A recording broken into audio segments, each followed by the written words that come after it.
C'était ma phobie de crever de soif. La faim, le sommeil, ça ne m'inquiétait pas.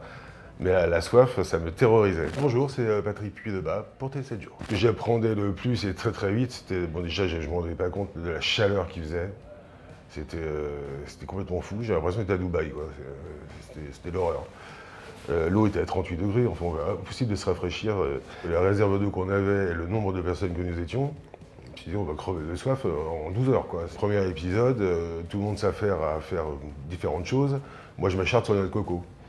Je ne fais que couper les noix de coco pour tout le monde, pour nous hydrater et pour économiser l'eau au maximum. Et moi je suis plongeur, donc j'ai pas du tout l'appréhension de la mer et des animaux et tout ça. Et puis on nous avait prévenu qu'il y avait quelques méduses. Il y a Daniela qui s'est fait un petit peu frotter par une méduse, bon rien de grave, hein, là, voilà. Et puis ouais, ça commence à me chatouiller derrière le mollet, je fais bon allez, je sors de l'eau, et j'avais de l'eau jusqu'au genou. Hein. Et d'un coup j'ai marché sur un truc mou, et c'était une raie, ça retourne sa queue comme ça vous pique comme un scorpion. Il faut savoir qu'une raie, ça n'injecte pas de venin, c'est un aiguillon qui enduit d'une espèce de mucus avec une toxine, je ne vous dis pas la force de la toxine. Ça commence mal. C'est extrêmement douloureux. À titre de comparaison, c'est comme si je vous injectais de l'huile bouillante sous la peau, quoi.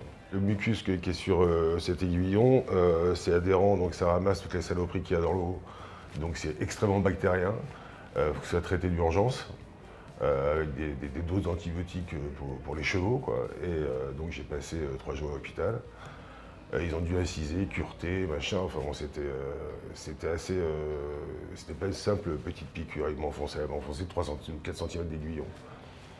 Et donc si c'est pas pris à temps, c'est une infection sévère, ça peut aller jusqu'à septicémie, ça peut aller à la nécrose, jusqu'à amputation. Donc c'est très sérieux, il fallait vraiment s'en occuper. Je me suis toujours dit que je pouvais abandonner que sur blessure, je pensais pas avoir 2 blessures en quelques heures, quoi. Avant, je pleurais à l'hôpital, mais pas de douleur, de frustration.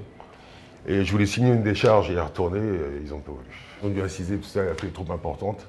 Avec l'humidité, les germes et tout ça, c'est un coup justement à aggraver la situation. Donc, mais j'en pleurais de rage. Moi, j'ai complètement sous-estimé l'épreuve, où je me suis surestimé, ou les deux. Non, moi je suis pas arrivé en forme, j'aurais dû être beaucoup plus préparé, je pensais pas que ça allait être si dur.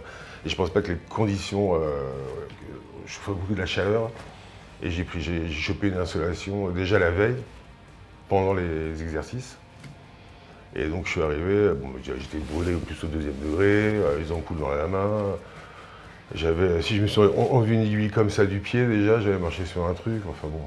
Au bout de 4 heures, j'avais l'impression d'être là depuis 4 ans, j'étais déjà dans un état pitoyable. Ouais, je donnais pas cher de ma peau.